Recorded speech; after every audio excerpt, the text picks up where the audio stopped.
The satellite industry has been experiencing a disturbance in the force in recent years. A whole lot is going on, so let's start from the top, the very top. The Starlink O3b and OneWeb NGSO satellites, with their low-latency services and pole-to-pole coverage, are threatening the once dominant GEO satellites. But as each orbit brings its unique advantages, a new multi-orbit networks era is emerging, and operators are being forced to change direction to stay relevant. While SpaceX's Starlink is already operational, positioning itself as the leading LEO provider, other LEOsphere players like OneWeb, Telesat, and Rivada are in early launch or development phases, with Amazon starting service in 2026. Look out, Musk! The unprecedented leaps in VHTS data transmission capacity and rates, together with the additional capacity of NGSO, will create a flood of capacity. This will lead to aggressive price erosion, as service providers are required to adjust to the new market conditions. It will also reinvent the market with a slew of new applications and uses.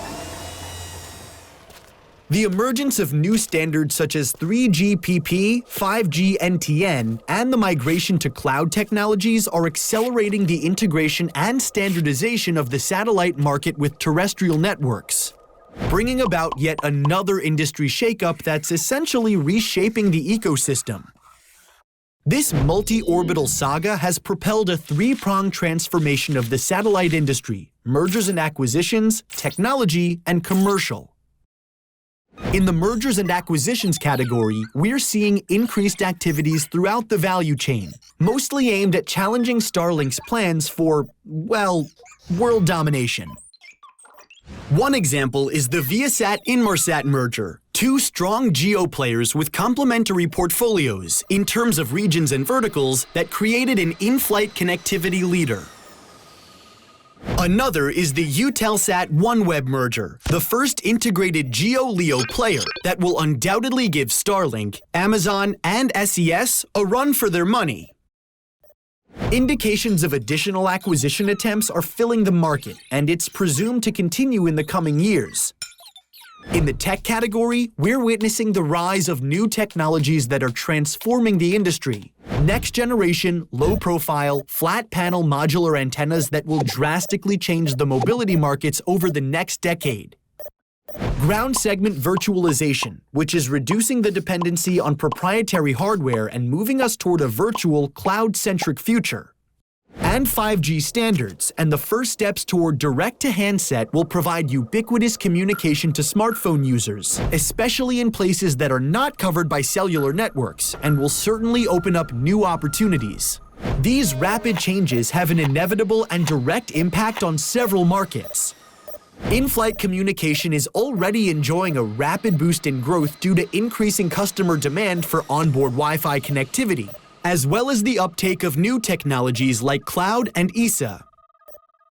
As we look below to the ocean, the maritime market is estimated to be impacted dramatically as NGSO takes 85% share by 2032. Starlink, we haven't heard that name in a while, have we? Solidified its presence there by securing prominent clients and strategic partnerships with service providers. However, many rival ships such as OneWeb, SES, Telesat, and Amazon are still eyeing this ocean of opportunity. Back on the ground, in the enterprise market, we're seeing moderate growth, fueled by social inclusion programs. While Starlink eyes the low-end verticals and regions, the absence of committed information rates remains its barrier to entry into more regulated segments, where traditional players continue to maintain their dominance. Meanwhile, the cellular backhaul is showing growth as well, as the 4G network continues to expand, and 5G is expected to take a more noteworthy market share in the upcoming years. Lastly, in the wake of the recent wars in Europe and the Middle East, we see governments seeking complete communication independence for defense networks, as they invest billions in satellite operation, cybersecurity, and encryption, and are expected to double their investment over the coming decade. So, what have we learned? The satellite communication market is growing fast, And while we're seeing a whirlwind of disruptions, acquisitions, and accelerated technological revolutions, there is also a whole new world of opportunities, huge investments, and incredible potential for growth. Gilat is at the heart of this ever-evolving, ever-expanding market, and thanks to our decades of experience, innovation, and excellence, we're poised to not only adapt to where things are going, but to harness these trends to invigorate, adapt, and thrive. We're excited to see the future, and most importantly, we thank our lucky stars we're going there with you.